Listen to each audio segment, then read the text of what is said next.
nyama nya fiolo awo Asa mulora tusina mokafanya manyawe oh ya kwiru atusila unye pe nyama nya fiolo awo Asa mulora tusina mokafanya manyawe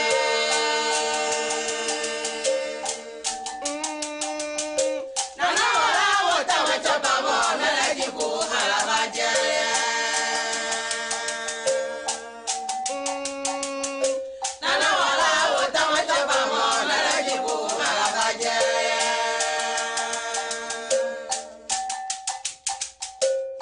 Agbanya promi do kwala Agbanya promi do kwala awo Sonya uteja papa utama batae Kodajala masigoma Ukajala plakoma Orono kwa banale Sonya uteja papa utama batae Kodajala masigoma Ukajala plakoma Orono kwa banale oh Najibuka nyama paro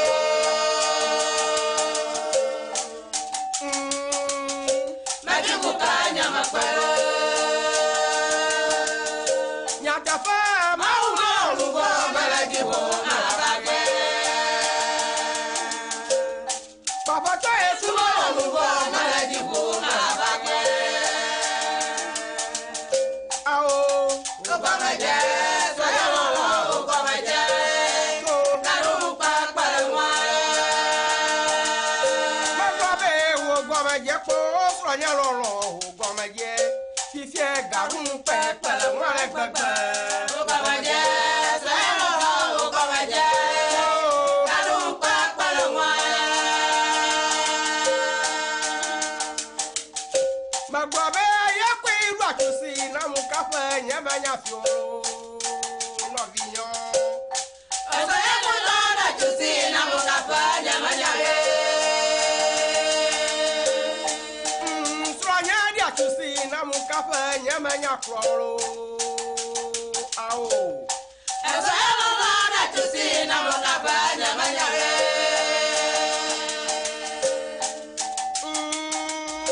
Nana wala wota wata bama mele jibu alabaje abaje nana wota Wota wata bama mele jibu alabaje agbanye Nye promi do kwale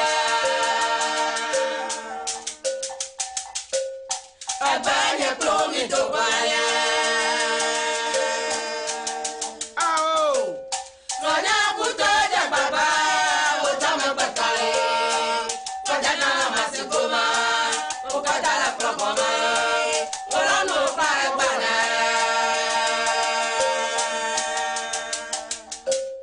fronya Kutoja baba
zona mesia metepesia tepe kenele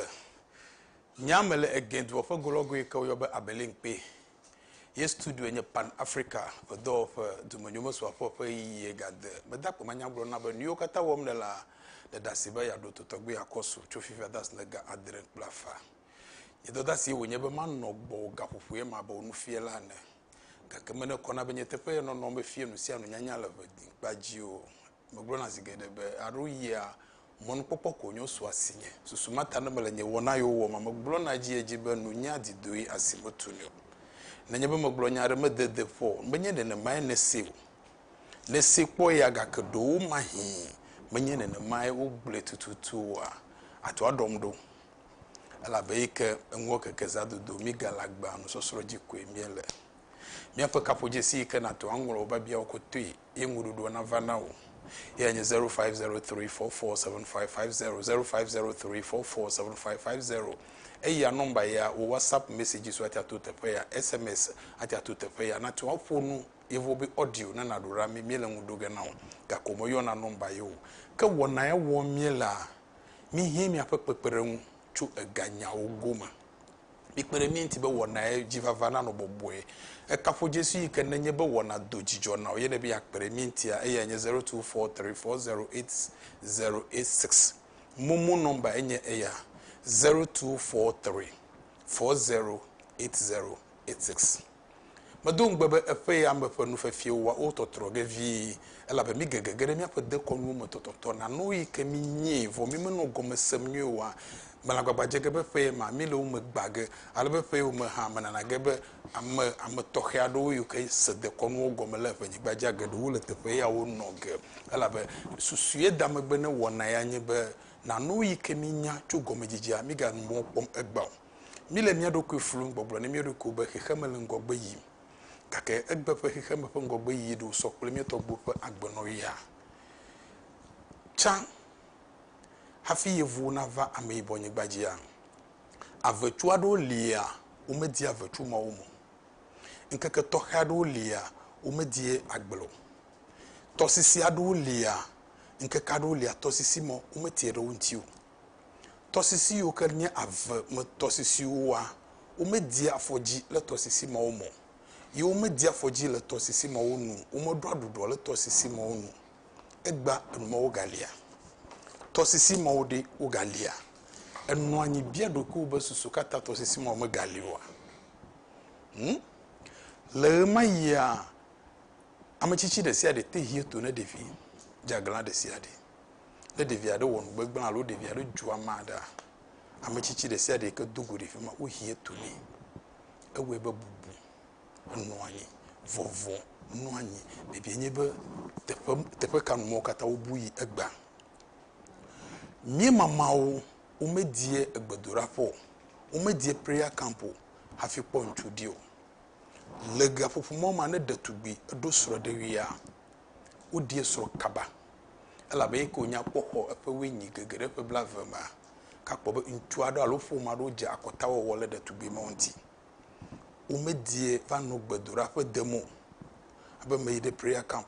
me all night afia wo kaka odie soro ye wo no atufa afa gbogbo ebieru ko besusu kata egba magalene ne mako maha nenye be mie de kakpo wo fo wo le mozom o chilo fo jila gbo eyo nye suku de la mozom ma jila wo ku ochi le treme ade wo mo e ko be ja akokode echiema afude no fo viu abie togba wo fo musan wo fo nunya gbedidi be enkuna no nti le de vimo yia enu jieji na wo gbova for me Christmas na jebe adomia for Easter alo Christmas wo jia wo donku fa fa gbova alebe wo fo kofa plofo duwa e me vivi na wo bebi enye be egbade nu kaiva bu bi goblombe mi onka mi le ngogbe yi enu anyi bi eduku bebi e yo to gbe kwa deni mama wo le ma yi ma bobe nenye be ufofu ugbona vijiga umedie kwaji ode abale ke fifie nenye be nyonu fofu kwa be maternity elebo ano kwaji de hu afi oviji we de nado umedie kwaji o yi amado kra nenye be fofu le ma yi a wonana be otu ode otu ofufu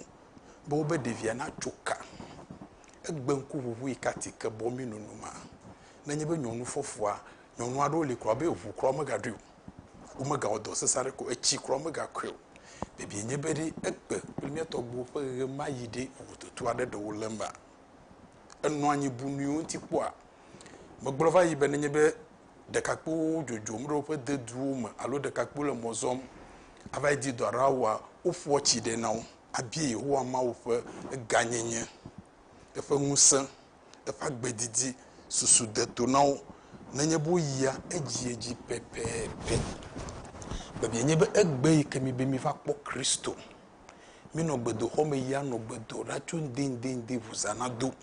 ama yo nye all night wala no wom ama yo committee die chechu no do leti weaver fa nkeke black of the ke kemi be 31st night a we ye ba do ogbela bebi nye be na le nu mo to gbe wom de to tra de va enanyi bi ruku kpo a eyawo plebobo we nye nuye susu ike eva wona yama yemena nko wona bedumanyo masofo alabe aton abunane aton anya gbana abe aduevu baba akuna akobenuka dumanyo a moso afo minami gbuglo mi apo susu yire megbe mi abie mi roku bebiere ka ev etando hafi anya ike miano afodem le mi roku mototogbe akoso adenle enyenye fiega no vume du le fa gologo kata beda ko manya bro na bele gbo gba anu reka ko mahie twogbo ela be gba advert nyare kamelu nyeme boburu ala ke dogo manu fiega trot wo ha wodo dasi kwenye be na kpere tinye kpere mi ntito mi apa mumuyuma yicho mi globe nye producer globe ma jagba ba amona na mi new year amare keteti kramete na mi 100 Ghana cedis egba mi ga gbubova advert ara kamelo wo ma fie no trot hafofu ha obe hafofu aked jade di tentinye aha basebo be birthday adeli na mi rote fema mi gagagere me nyicho ikamejenye no fefie ogoma bajenu fefie ogoma kude mi afa nkeke ali mi atogbo ko hle ofo nkeke wi susuye ta wo na nko nkeke ma baby over fun nyi medi ma gere baby ma ogbo ala ba amaro no boblon ba na mi gere eblo ofo nkeke hle ma eblo ha yo jura ba jura mi ha oye be blara mi ami be blara o be bien fie be de egbegbogbo ma de mi o we chu eblo ogbolu alo blo we chu mi egbo ban be de ma dejifo na mesia me be egbegbogbo egbo mo le be gba de wala be ngon li gben gbogbo de sia de ke le khema edenu vagbema gbogbo de sia de ke le khema ogbo na kwa edenu vagbema ta enabe vijijado ko de suku ide ngogba o sie nkwado le bibram o sie nkwado le tefado wa ogbo na be nkwa ewonye hafi wo corrupt alo nkoyoyo va tro vazu nenema egbede sia de denu vagbema gake le enyenyenu so sroku de eblo fe nkeke yoyo ma vovototolema manye moeji metogbo dejesi ofe nkeke yoyo a manye momaji eblo wo sro ofe to alo dejesi wo to ote beglova yibe metogbo dejesi be le gomejeji a iheme pete le nyama ne gele bibra ma obi ne mai ho nwune dare ima ta elebe na dejesi be metogbo nya iheme fe nunya lo si o jesi mawo hafi yevuva ita obezi gbanto ike akandi ade kle le hihema ike wa globe mawo sikandi le hihema nkeke gbanto ma yemi to bu dejesi le yo bo consider ala bo fe ji hoseje be nkeke mai hihema sikandi anwo be eshikandi ta wo be no ka koshida ton wo be consider ukpe be ike no majovo amegbe a ike nye nkeke velia gbemagbe alilikpo ye ke kpomi le yama ejoda cho anyigbagbo be ke gba lilikpo joda cho anyigbagbo a yenye mi ape nkeke evele ke mi yoyo be joda oyiji odemebe le ngufoka ke kheme degbe be elebe ashafu ikenye eshiyo mi lobe afu ashafu okata ne bla de tefereka beke gba shafu tosisi mo blade tefereka yemi yona be blada mitogbo deje sibele maya ekumobo kabom ekua yenye vivitia yenye kulere mayi eta ike shi obla de te fere ka voa le ngufoka ye musa enamo be vovototo gan de vava viviti ikenye ku ble agbe ikenye kekeli dome tagbe ike gbe uma eku ble agbe domia yenye kuda gbe ode jesi be le kuda megba ye gbedidi di be nuyo kata hie le khema no wiye eta gbe magbe nu wiye le khema no be nu wiye blema gbe ye gbo mi le gba be ne do gbe magbe mi po be ekhe odo gbe mala odo to mala odo enu gbagbe sososo nu onye to manu wo ple toto ple sososo mo kata gbe magbe ye wiye ta oyo nkeke mabe yaoda ka enuyo kata jojoma gbe ke gbo poba musa de do yike musema ye yomo le gba be mauga sogbo lisa gbe ke gbo odo kwefie menye be do odo kwefie opo gbe odo kwefie hetro odo kwide nono vovovo me be mi togbo se wo gbe ple wonu fefia gbe magbe nye nkeke ke odo kwefie ye gbe magbe ofie nu ta oyo nkeke mabanu ka fidagbe efie kotoebe gbe magbe ko zube mauga menye do kpekplenku mieto gbo fe nunyama nenye be yehowa mawudi bia do kwefie eno na be agu fenonom agu yenye ejeje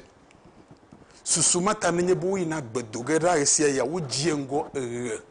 afi adugbera ye gbe magbe yo pede jesi be musato ike wo hehe ma menye nu de ka wonyo ke bo enuve wonye wo pede jesi be nyonu blo ntui wonye yetalere maya oblo na be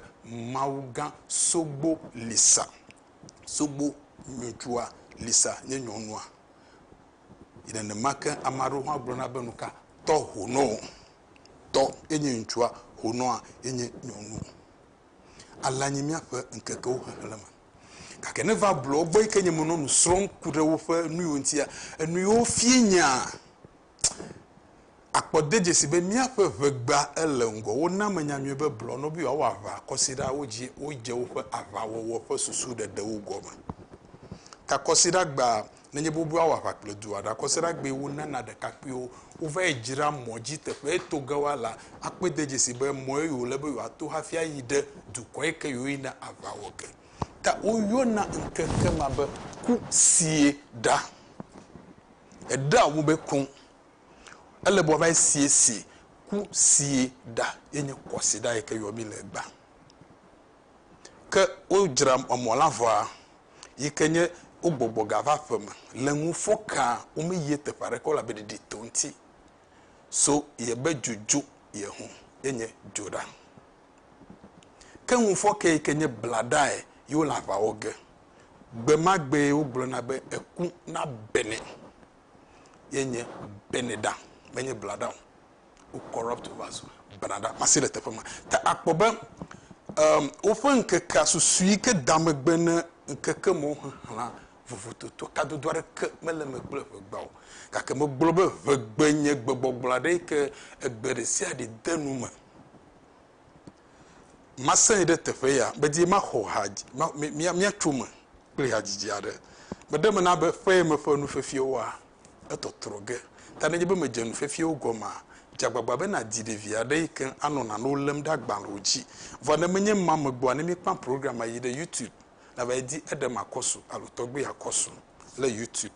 epoge yene na makene de Facebook prototo kata na vedi Pan Africa TV alo edem akoso alo togbe akoso de 6 le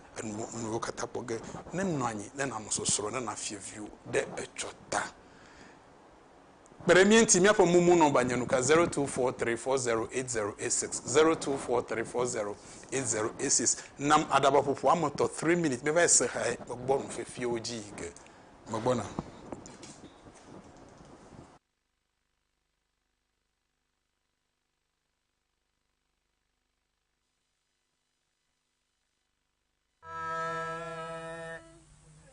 sawa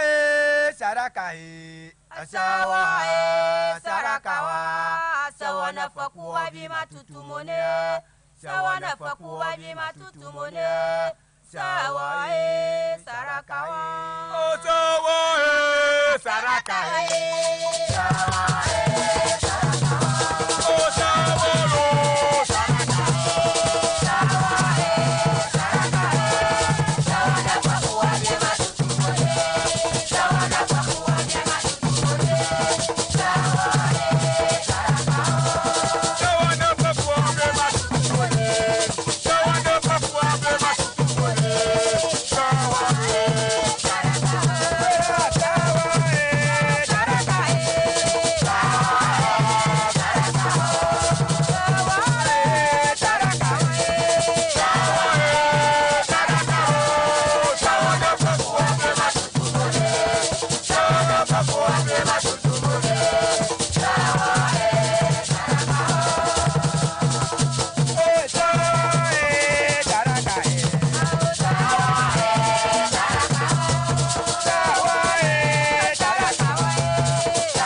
ya meda kpo manya bula manye miefo ike wo be chikata kple agbavia wo fe ha ike sem nene yi chokosra eva yi ya nyimete ntole wona jididio ta amaro kpere minti fo mimeto yonko wisdom kojo great nena mi sidi bla favoreke efo Daniel Ado nena mi sidi bla eve Grace Azila sidi ewu Isaac Hebiji na mi sidi bla eve Rachel Novienyo na mi sidi ewu Joyce Atiga then I see the way they Jacob Tego Bida Jacob Tego Bida then I see the bla Noah Tete alo Noah Tete then I see the bla for the ke ye na makanya Vivia Yawo Homoku sidi we na nami kakami gere egbe pe consider wo ma mi to gbe Kenya Linus do for jogbe then I see the bla for the ke Kenneth Kujo Chaoji then I see the bla mi no peace adika sidi bla vene nami ye na makanya no maji ben jito na mi sidi bla sidi we eton Victor Kokonyo de kanami sidi bla ye na makanya Stania aloboni Stania kutoka enyapoto akpe mekpo na dungbara oba na jengbie goma boni Stania kutoka na mi sidi bla ke magbobe kama je wona wo goma Cecilia Nyavi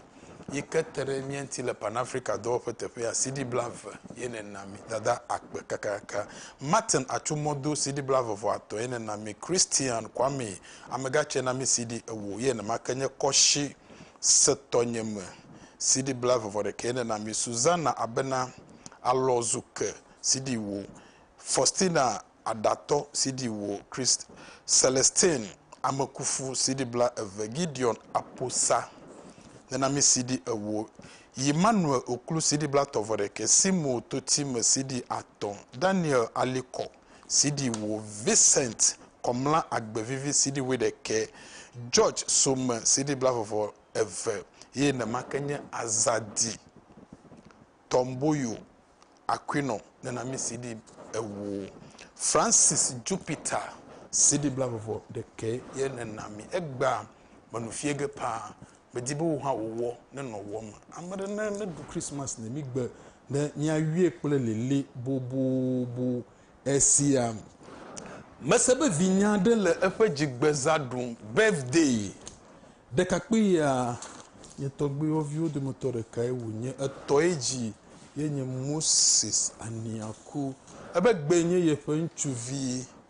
ƒe edzigbeza ɖuwo dzigbeza va yi le dzinu gbãtɔ ŋkeke atɔ̃ gbe ebe birthday ɖum la ɖekakpui ƒe ŋkɔe nye Oliver Aniaku sewa nenye be wo picture le mi gbɔ ke mi do Oliver Aniaku ƒe picture dam wo be gbenye ƒe birthday alo enka wo dzigbeza etɔ ye dzi abe yebie Yehowa Mawu ƒe agbedidi ne ebe eƒe susu ne lolo tsɔwu ale ke yeƒe susu le teƒe yiwo katã ye me do le yiwo agbemɔa Oliver tatawo be dzagbagba na to teƒe ma Jujorof abuame adale ke la me bu ne agbenkeke wo ne dzedzi na wo ema tso nye che Moses egbɔ Moses Aniaku gbɔ ye nye ema ke ne ma yi ɖe dzia gbɔna be ne nye be wɔna ye wɔme le ebe ya abibebia ɖe alo megblɔ nya ɖe ke kpɔ mede teƒe bi adom da 0503 447550 0503447550 alo nenye be kpɔ be nufiela ye nye tso dekɔnu ŋuti ye nya dekɔnu yi ɖe me ya to akpe ɖe mi ŋuti kple eƒe susua ne mi kpa nɔba yiwo katã yɔ mi la natia yiwo dometɔ ɖeka ne keke ge ɖe nye producer ŋuti vɔ 0503 ke nye Vodafone yiwo me yɔnio do message la tu teƒe ma koa ele dɔ wɔ ge kɔtso ŋuti Ni chokosera eva ya be biaro le gbugbu medze be ma do ntio ga kemele o tege kpɔ ela be ɖeka me wɔ me dɔ eme di be ma se gɔme ɖeka nye be aƒetɔ ale kple srɔ̃wo li ale be aƒetɔ nɔ drekum zigeɖe ku dre ma zigbɔ zi etɔ̃ edre kuku ko nye be ye srɔ̃ le gɔme tom le dre kuku me ne ku dre ko kpɔ be ye srɔ̃ do tso ŋutsu aɖe gbɔ alo amewo gblɔ be yeolé ye srɔ̃ kpitɔ kusre zi etɔ̃ egblẽ ne wosɔfo gbɔ ne bi akɔ yi ɖe gbedodo la me egblɔ ne be esrɔ̃a ekɔ ŋkpe gã ɖe kɔ gbɔ ƒomie me ta ne nanɔ va nɔ dzilawo gbɔ danɔ be letia de nye ya kpɔ be esrɔ̃ ɖe fia ele gbegblẽm ale be ɖetugbia ɖe menya be ye srɔ̃a ɖewo ka ɖe dzinye ebe ye srɔ̃a ɖewo kpɔna nye program ye nu sia nu me gblɔa ye srɔ̃a exɔna dzi sena elabe ekplɔm ɖa ana be ekpa de nye ya le nye nufefiewo me ɖevitɔ ne nye be mele dre kukuwo gɔme ɖem ta nyɔnua to gbɔ be wogblɔ nya mɔ va le wo dzilawo gbɔ hã ŋutsuɔ le dzi kpɔm gake mele nu yewo me be maxɔ ŋutsuɔ wo nɔmba meyɔ ŋutsuɔ nye kple mi ƒo nu egbende gɔmesese va ye mese be fifi le ya ena nyɔnu va ɖokui gbɔ enu yi ke medi ma gblɔ ko nye be susu ye ta mele nya ma gblɔm enye be gbã miase gɔme be edre kuku nye nane yi ke Mawu tsɔ kpe ɖe amegbetɔ ŋuti edre kuku le hamehame miyo nane be ntega ame ɖe ate nɔ teƒe fifi la ko ayi ɖe ŋgble me se wo susu dzo la lɔ ɖokui ma nɔ ŋgble me yi ena no kpɔ ge abe dre kumo le ne menye dre kuku yo mietɔgbo yɔnu ma be ntega vototo le me edre kuku nye nane yi ke kpe ɖe amegbetɔ ŋuti yi ke nye enu yi ke fie agbe mɔwo amegbetɔ enu yiwo agbɔ ava dzɔ le ŋgɔ enu yiwo ke ne wɔ me nyo afɔɖeɖe ale yi ke ne ɖe wo le be nazɔ mɔ bubu be afɔɖeɖe ma magava gblẽ le ŋuti wotsɔ eyawo kple bubu ye nye enu yi ke mi yɔna be dre kuku edre kuku amegbetɔ ɖe sia ɖe enu tɔ̃ ye le amegbetɔ me wo ŋutilã yi ke ne do ye na be mi le agbe yi ke nye miagblɔ be mi le kodzogbe evevelia nye miaƒe luʋɔ ne zɔzɔma vɔvɔli yi ke kplɔ ɖoa ye mi yɔ be miaƒe luʋɔ ke enu yi tututu le wo control ma ye nye gbɔgbɔ yi ke le mo ye nye wo spirit yi ke le wo gbɔgbɔ ma wɔna wo dɔ nenye be ne mlɔ anyi ne dalɔ ye gbɔgbɔ ma hã dzi wo dɔ wɔ gɔme vevitɔ nenye be zado ta nenye be ne mlɔ anyi vɔ ye ne le ɖiɖim ɖe ma ŋutila ƒe dɔ yiwo katã wòwɔ le gbe ma gba ale be ŋutila na gbɔ ɖe me ale be gbɔgbɔa na ɖe nu yiwo katã le dzɔdzɔ ge le wò agbe me eye wodzɔ va yi wò nu yiwo ke me wɔ kpli tɔtɔ agbɔgbɔ ma le ɖe ge fie wo to edre kuku me ta edre kukua ne mi kpɔa zigeɖe ale mi kpɔ nuwo le dre kuku ma menye nenema ye wòdzɔna direct o eɖewo lia wo sɔ kpli ye dre kuku hã nu ye na be nye melɔna no dre kuku gɔme ɖe mɔ nyi be edre kuku aɖewo lia wo mesɔ enye meletefe ya matu ankudre be mo poda le dre kukume ye producer asiu mati akudre be ye poda le dre kukume gake gome dede ne dre kuku ve ma le votoge ele mi ade Jesu du tanenye be me nyanu tso dre kuku nti owi na mele ku dre me ga de gomo ala be ne de gomo na mia egblen ebra famille fa agbe voga ke nenye ba mie le dre ku ye ne nya dre kuku gomo ele dem na ma ko be amamo to bia o meji afoku ebe ye le dre ku ekpo be zigede mino dralo ku we fito ne de kakpu ke agbelo o tato o poga po mele bene gawo o desropo o mele bene nyono nyano jufo o fo nu wona o va le fie vodo pi de tu biado o le ike kafra ike o lo de tu gbe ma o gblo nya fodi ado ike mejebo wa gblo la ma de ntiu le poro nwe nenye de tu gbe mo po desro halako mejivi harako amade ike wona ne na kpola wa gbeme ye ne kanu blobe akpe ma wona yire o mo fo nu gbegbele la mamantio amama toga kokko kaka nyigba eji zom ne le kple eya fofo wa o mo toga kokko gbede you pay for it ta akpobe de tu biaro ho lia plamache enu na onti amado ho lia nuvoado ike amade wo amado edo ho lia amajo bele gbogbo ade ke ojo pli ta nenye be nyonu vi ma alo de kakpe ma pe de tu bi ma o fo nu mo va jijem na wa edre ko lo na kuku nye bo akudre be yo le kofa de me kofa de ko no mo po o dre ku ge bo no suku me le o fe de vi me ama yo pro de suku pa o le dre ma o ku ge edre kuku ma goma de die ko nye be le wa gbe mo yo kata zo me le wo gbogbo e le gbogblo na be e da fadu mejebe na do efonu gbegblan lo mejebe na fu gafufu ado me va yi mi to le be na de sro me diu dadagbe no ado ta gafufu ade me va e wodo kpla ma de po le be bubu ike modo na me ma do ma gerasiu oluvu le na nana nyebe enu mo wu na o ke bogbuglo yi de megbe abame ike yi de suku de gen na gbuglo do o mistakes yo kata na wodo ne edonku no ma oji amatwe ko be edotu edonku be efonu ade na me hihare po efi ade le efonu do la bopo mama ade le nyare blo na kwa edagbe ne blo nyare ne to biare po mama wi totonto eji eto alo eno ike jiwa blo nyare ne po sefefe ne kudre ma otobia go back bega do amareko yina ba je kuro na me hihima no eva de kuku ne yemotwe kawa awoto sinu agbe yeke zomi le kenya nyigba ejia atoka kokko ne kudre mo anumo wele mema wa gbegba yeke modo nwi wa edre kuku gbogbo na be gbogbo yide megbe na ba do wa gbegba nwi vonenye be ameye mese edre kuku ma ugomo wa konya ku ko gbogbo na be back to sender ke ejeta mo bubu ugomo susumata amayo no dre kuku goma dem ne mi no very careful afi mi an oboyi ne de to be maku dre gbogbon fia ba yesro ba ne yekudre ku yekwo ba yesro nyonu ele goma toma nui kan le jojo le dre kuku ma makonye ba ntuo bon ele agbeno no ade no kpli nyonu ele vevese sade nam esro nyonu ta ntuo fa gbogbo ikele menana wanya bi ne menya wowo ele sro tutuge adenu mo to gbime alo ne mo ponyu wa amade gba fa gbro ne be wo be mo posro le ntu alo nyonu e mo pele khwade me ke te fa ma sro de fie fa gbagbela fa goma jije ma bo khoji gbade de me ne ntu ye be o to gbe enu ntita mo khoji o senye nui ke me di ma gblo konye be he dre kukunye na ne ke pela me botore se de fa gbe no nti ekpere nti be mi to gbo nu agbe ala be mi to gbo wa ko jivia o da de vie po o va ebie de vie ta anya nu efu me vie onye se o kove ta ne be sie meleji jomo wa o fo dre kuku ne de vie okudra o lie ne o jila o ala be jila o no afodo fa fie mo ewebe nu sia nu ike wo wa ejieji pepepe Rafa koshi wuko na nami sidi aton medakbe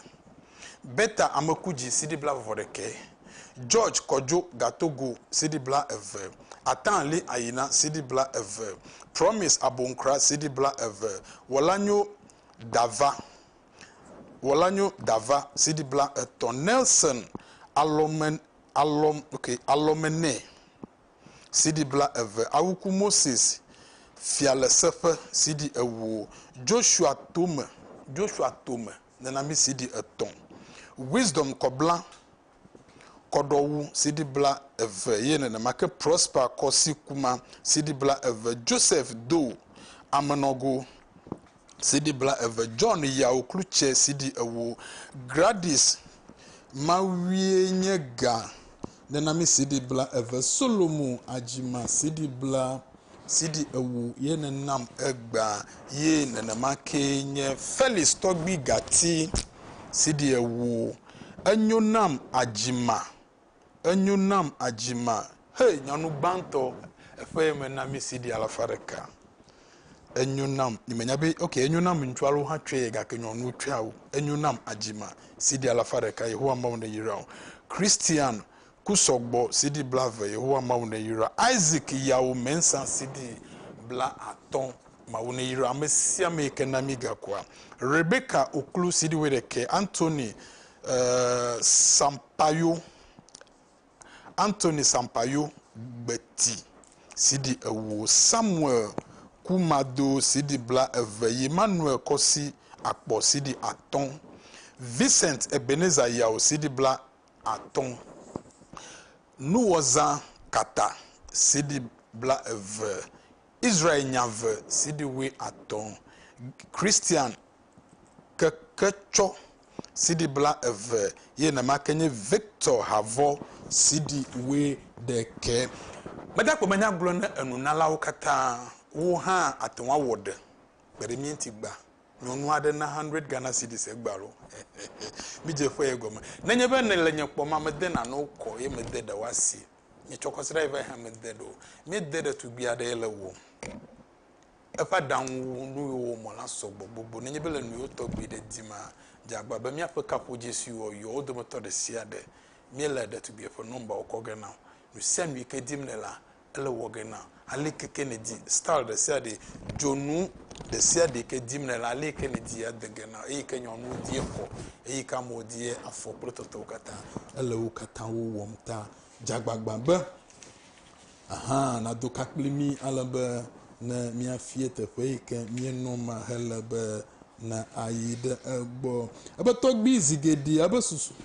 ye egba kekevoro ma no fie mele fie megavo togbi medibe na ade enyo gomenam ebe adishi tutu nu kayenye adishi tutu maha adishi tutu aton ade gomenamia adishi tutu obumofo nu chonu manti kpovayi nenyebe amade lagbe o kple mi le nu fomo ye kwa mama ku ye ne dibe ayi do kutefe hafina ya ele bo atu anuchi le o kple domi ye mi to gbe obi adishi tutu de susumata makpo be babiare ha le tefe amie no be bie be de kai wo le bo atu nuchi nenye be wo kwapra made mi le nu fomo ele be bie be de ye didibe ya magbo ya ba ya ponu do la magbo de be kai wo le be zigede le mi to bo fa nu nyama amama ye ko kple mele nu fomo ye fefe sese la mi nu ya hel me didi bene tere ntiwa gbe ke gbe amama nu von jodeji efe via lo popo ma de kwafo kwade amo so gbole tefe ma gbe ma gbe han de gaba dogbeni na nye be ku joda maji wole nu hahama mi to bobo ele yalem gbe ma gbe ne la magbo yige ye na ba wonu ka na ba dugbe na ma alo nenye ba man to le dolem e chi tefere ka ne yide gbo ba dugbe ne kwa e ma ke fi bo kle mi tu enuchi kevo adichi tutua ama yiji bede le ke wutu enuka adichi tutu ma globe na umele nu fon kla ma fi okua ye o globe ba tu e chi ma otogbi ne mi enye na ne yike le konu ma mo kpobe menye nu damaji onyo elabe na ma nye wa ma yo kuma yide kwotefo ha egbora adiefu na me for no obi na yi kwotefo kokokua zigede nu yo ko wana no manye be nenye bo gblo nyavo wola bande dege wa no ambe nu gba pa afodoma wa dronya le mi domi ta no dronya vo ame jagwa wo le to hege na ma ema megba wo nana ge be wa me ke la gbea wa me le la dukpodzi ge ava tso adukpodzi ƒe bletikpui adukpodzi ƒe fu alo ati aɖe yi ke nɔ adukpodzi teƒe didi wova tɔnɛ wafie alo dena dzome wafie watui akusi kɔ ɖe dzi bena lɔ ɖe nu me ayi va tui le adukpodzi yenye adisi tutu menye nu dame dzi wonyo ta nenye be wo kple ame aɖe mi le enu ƒom ya ma le dɔ le madzagbagba be nate ɖe ama ŋuti hafi ye babia ye gale teƒe ye nye be ame bebie be ɖi vovototo aɖe ɖe wòle dekɔnu kple tɔgbi kɔnu dome ma hã vovototo gã aɖe le wo dome tɔgbi kɔnuwo nye kɔnu kawo wonye kɔnu nu aɖe yi ke hlɔ̃ aɖe metɔwo ƒe tatɔ alo hlɔ̃ aɖe metɔ ƒe kalẽtɔ alo hlɔ̃ aɖe metɔ ƒe amedeŋgɔ aɖe wɔna ne kpɔ yi ke wòƒo aɖegbe le numa ŋuti be wòanɔ anyi tegbetegbe enumɔwo nenye be miwo hlɔ̃ ma mi va le numɔwo dzi wɔ ma enumɔ ye va zua tɔgbi kɔnuwo le kpɔɖewo me tami yi ke aŋlɔ le wo ɖokui tinu le blema yi ke kristo subɔsubɔ ƒe nya wogblɔna be aŋlɔ gɔdɔlɔƒe dunɔme maseme nyawo aŋlɔ kotsi klolo naketsi ɖeka nɔ dzome biaŋ alo wogblɔe nye ya ɣe ma yia na ŋlɔvi be agblɔ nya egblɔ ne kpli dadatɔe yi ke akpɔ be gbɔgbɔ aɖe nɔ me hafi wòƒona numɔwo tɔgbi ɣe ma yia woyɔ hlɔ̃ aɖewo le aŋlɔ be toviwo batawo ebloawo tovi mɔwa nenye be eku dzɔ ye tovi aɖe ku ye wole kunu ʋu gbɔna ɖi ge ye wode aɖaka ma akpɔ be wogba nu aɖaka nu vɔa gbɔgbɔ aɖe gena ɖe tovi yiwo ke nɔ teƒe ma wo dome ale be ɖewo woƒe ta wotsɔ ta kɔ ƒo aɖaka kɔ ta ƒo atiwo kɔ ta ƒo wo nɔewo abe ale yi ke towo nɔ edzo dam ne enye nane yi ke dzɔna le aŋlɔ me le ɣe ma yi nenema ke nye hlɔ̃ yi ke woyɔ be batewoa wonye hlɔ̃ aɖewo tɔgbi yi ke nenye be wokua wode agbawoa mate ŋu akpɔ woƒe ŋkume ye ne edo dzi va kpɔ ŋkume ame si dze ge ame yi nugba o enu yiwo ye mi yɔ be tɔgbe kɔnuwo nye yawo menye yawo mo le fifi o lo tami yi ke woyɔna aŋlɔ me na tɔ asi akɔ agblɔ be yiwo nye aŋlɔ gɔdɔlɔƒe dunɔme meseme nyawo yiwo nye aŋlɔ kotsi klolo egbe aŋlɔvi ka egblɔ nya ma ne gblɔe kura mete gblɔ ge kple vim aɖeke mele mo elabe mi bu numɔ be abunue mi bu be trɔ nyawo nye kpitɔtɔ seŋlɔ aɖe ye kplɔ mi va ɖo teƒe ye gba ɣe ma yi esese ŋutɔ hafi agblɔ be ame aɖe nye batevi eku esese hafi agblɔ be ame le nye toviwo yi ke le aŋlɔ me ku mesese go anɔ anyi ʋu hafi na se be ame ku zi ɖeka egba mi tsɔ xexeme mi kplɔ xexeme ƒe viviwo ɖo elabe mi nya agbalẽ vɔa mi ŋu le be agbalẽ me nunya yi ke aƒeme nunya ma nɔ mɔa ɖeko le abe masi ɖe teƒe ma ta eme nye tɔgbe kɔnuwo ke ne mi va be dekɔnuwoa wowoe nye du ɖe sia ɖe ƒe kɔ yi ke wonye na alo nu yi ke wodze be du na wɔ le kpɔɖewo me mi de dzesi be ʋawa ne wodzi vi le be woatsɔ ŋkɔ ne ɖevie miaƒe kɔ yi ma ne wodzi via le be woatsɔ aʋa ne ɖevie miaƒe dekɔnuwo ɖewo ma kpɔɖe nenye be wodzi via ele be woawɔ nu ka nanewo yi ke wole be woawɔa ele be woawɔe ne ɖevi mawo enumɔwoa wowoe nye miaƒe kɔ veve yiwo ke nɔna mie eʋenyigba dzi mi nyanya be le ʋewo yi ke ne xexeme le wo ɖokui si yi ke xexeme megblẽ le o ame mabumabu meli oa mietɔgbo de dzesi be ŋkeke aɖewo lia womedi agblɔ enumɔwoe nye miaƒe nuka miaƒe dekɔnu woe nye mawo ta vovototo yi ke le dekɔnu kple tɔgbe kɔnuwo wo dome ye aƒetɔ ga yi dzi be ɖe be nye be eveli nye be nu kawoe nye gunu nɔbia ame aɖe wɔ gunu nu kawoe nye gunu yi ke mi wɔna wo egunu yi ke wowɔna yi ke va gblẽ nu ɖe miwo ɖekakpui kpli ɖetugbi aɖewo ŋuti egbea wo dometɔ ɖeka nye be dzila aɖewo yi ke wotsɔ atixalẽ aha yi ke wokɔ nɔ nu kplɔm atsɔ nɔ woƒe viwo ƒom alo anɔ nu kplɔm ko alé aha la si ado aha la ɖevie gbɔ akɔ ƒo nu ɖo la ɖevie gbɔ ede gu ɖevie dzila aɖewo yi ke wotsɔ akplẽ ɖe ati akɔ ƒo woƒe viwo ede gu ɖevie dzila aɖewo yi ke deshi ku gashi yi ke menye be gashiwo lo kpɔ be gbã atiwo kɔ nɔ enumɔwo kume akɔ numɔwo kɔ nɔ ɖeviwo ƒomia enuma we nye enu ike mi glo na be egu yenye gu ike no amawulam ta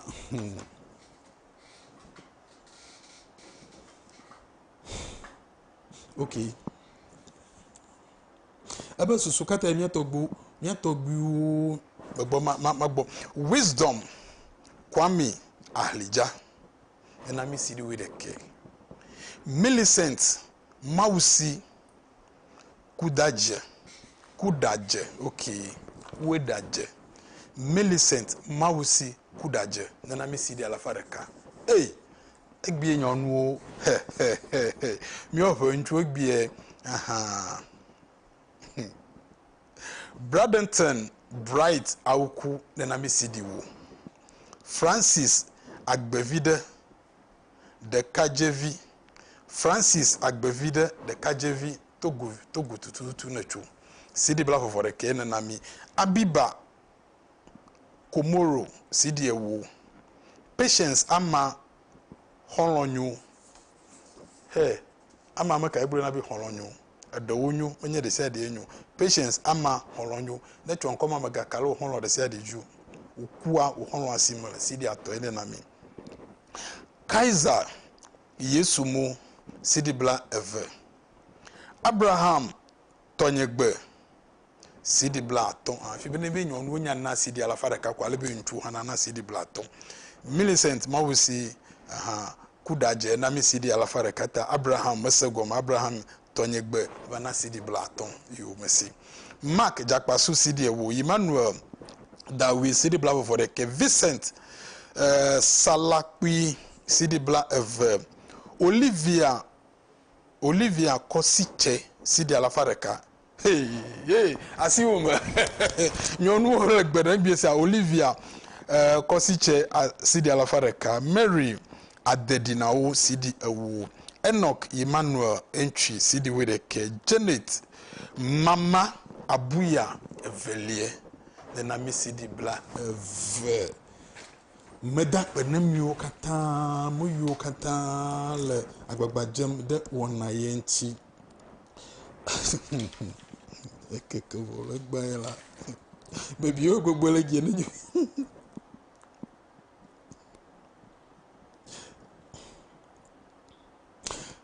togbi meje ma bia beri le mi afa devi ma o nana mo mi be mi akpo ameyinu gbo susu kata wole nene mado babia yiwa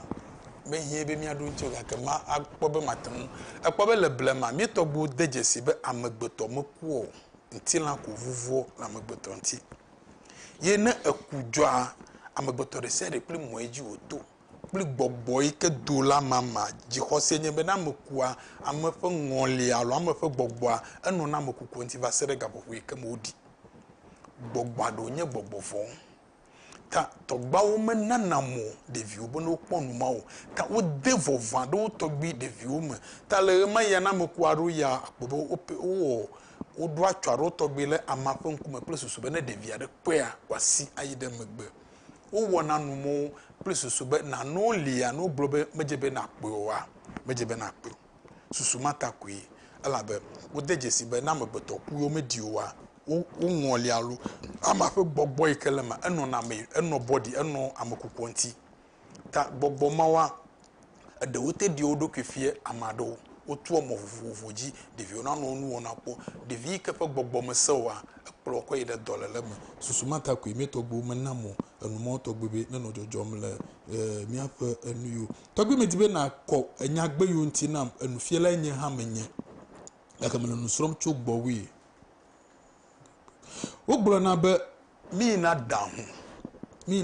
ma miava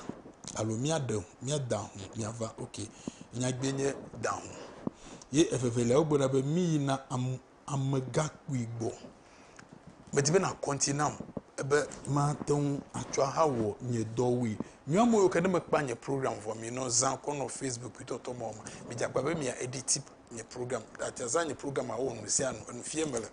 tanumele no fie manya hanya didinye bo ha fie amade alaba nu obula venye gbaje na nonye akademi chonye program ko le TikTok in mo mi edit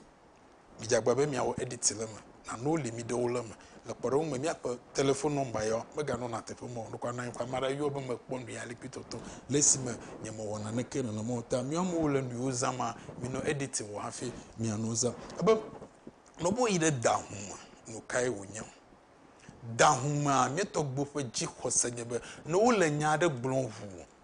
ye gomesese me vava mo wole nya tefie dim ne nya makokua ele ba ma shisho wa ko fo susu anamawo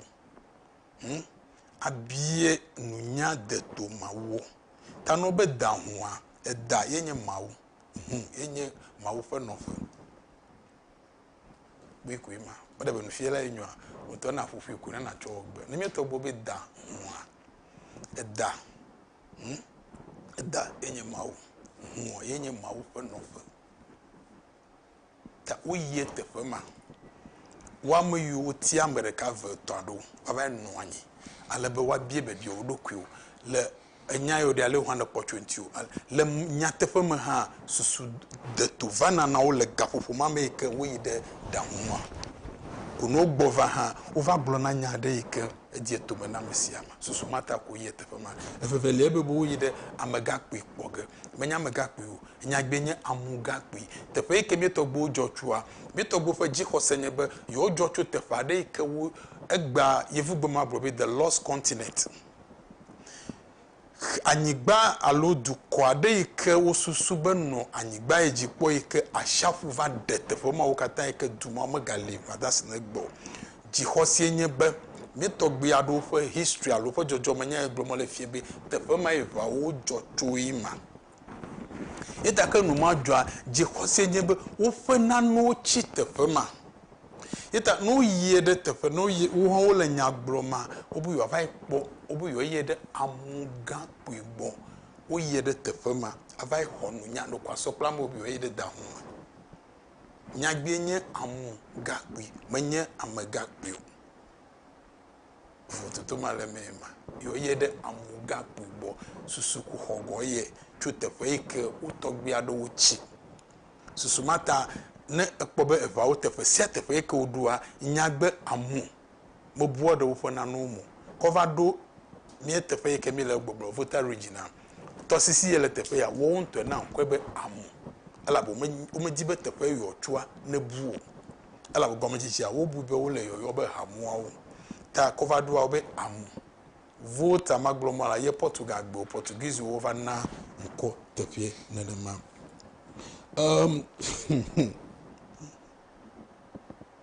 wow ebe to bi me di ma dia beri zinene wo le bo abie nyonu ta ala ba masebe nyonu ado a wo tedie soro zigbozie ton le mia pe de konu ma nyanu ati ande soro zigbozie ton ya ke zreka ko bie nyonu ta le vanyibaji someone di at nyonu ati ande soro ala ba ji hosenye be mieto go mo hweso yo mo susu ha be soro gbegbe na nwanyu ta o mo wo de konu fe dodo ade kele soro gbegbe ntiu ala ba no ye soro de ga be la be gba ale ke mi le enumo to gbe wo mo ken yo jo na nye be o ho na ha aha ye ko ho a aha mai wo to ke wo ye vuo be no ka covenant enye jonyinyi o ho na ha akonyi jo na fuma eveyo be viwo le wo no wo dem kadodo va odoma susumata le venye gbaji nenye be amade de amade fefinyo no vi ye ozube ntuokua ozu ahosi o wa hovua o mena na monya no bo ba de nyonu bubu ntu bubu ela be wo ho fo me magi setai wo namo fefinyo no bibe ne de srodema ta no ojore ne ma wo namo nyanu be no ade vitode plus susube kadodo ikele wo doma wa ideji susumata wo de vitode do now bibi enye be ka egbe nenye be amade va de to biar va de srande yo prin nchodo mi klande leke wo lebe wawo maha nenye bo prin nchodo mi klan anu ike Jonas gede nye be egbe ncho le mi ovio mi afa de economy na nyonu gbe sro alo nchu gbe nyonu nyonu ma pomo agava de nchu bubu to gbo be menye nu nyo le na mo gake nyonu zire kako bie nyonu ta fomi owe zire kako wati aho nyonu nti no yeta na yebe nyonu ma kpo soro bubu bi ye de ge anu ike Jonas gede nye be elebe ntui ke ogbea ntui ye gbɔ na sɔrɔ de gale be waba wɔ nyɔnu ntinu le ntui xoxotɔ yi ke ogbegbo le dekɔnu me nenema wo le gake gbawo me va le wɔ mo ye ta kpɔ be ne ƒomie exɔe ne xɔ aha ntsu bubu gava nyɔnu gagbe ntsu wo gava ntsu bubu va wo gale aha xɔ geke ametɔ̃lia va wo gale aha xɔ ge ne dzɔdzɔ le ƒome mɔ me nu ye dzɔna nye be le dekɔnu ma wo yɔna nane be nu ka wo yɔna nane be ne me ɖo ŋku dzi kume le eyɔ ge yawo agɔkpa si di atɔ ye nena mi wisdom zilevu nena mi si di ewo Juliana Tete si di bla eve Eric Hogo si di ewo Evelyn Jijoli Koli si di wedeke Maswa Abo si di bla eve Koblavi Apeko si di ewo Bismarck Donko si di bla eve Sandra Fafali Homaji si di ewo Moses Azayum si di bla eve melentuale di benena mi si di alafa de kalo si di alafa fa gba afi wona na wo no la be melete pe enyi motu hareko yeta me hie ne ntwi o edibe you are challenge nyonu gba edibe ma mele mopom ne mi wow tɔgbi me da kpe ɖe wɔ na veve yo wɔm ne le ta veve tɔ ale ke ne le nu fie mi le gɔme eɖe bedie ma bia be ɖi susu kata le blema mi tɔgbo te na woƒe viwo die srɔ̃ kaba le ɖevi me ma ha le ma yia akpɔ be ɖi enu yiwo ke xie mɔ ne egbe ɖeka kpekpi ɖetugbiwo bo mete le srɔ̃ ɖe kaba menɔ anyi le ma yo egbe nyɔnuvia do le secondary school bi ayi ɖe university edo vɔ ale bi awo yɔ national service ewɔ vɔ ale bi yedi bi akpɔdɔ ntsu ha do le sukua bi mo dara ka wo mo ele ma vai sro do plutoto chambre ma mele na mo ela bele bele ma ne de ka pi hope wenyi fe blava ka wo fotu jine wo fu atuji ne nyonu vie ntsu vie wo fotu jine fia pe wo de to asi ne bi wazu adela alo fu agblenu alo yiji ne fe bele bo aje ye nto wa agble de go mo ne jila wo kpo be edu musele mu ma ka wo namwe wo ta susu de le nyonu yi ke ne wa denti susu mata nyanu yi ke tsogala ne ha wo yira nyonu afikone mela begbe mi onto mi le esemo togbe akoso enye ya ame ke kpere munye du alo nye le wona megbanye asioma lili dagadu ye na makenye edem kple sewa wo yenye modam do la metotogbe akoso adeli enye fia ga na vumi kple fe gologo medakpo manya brona ne yehowa ma won nyi chokosra yi ke gbona nenye be tro ga de foto mpla da fu blaton a mi ga leji yige emene nyu na mesiama baba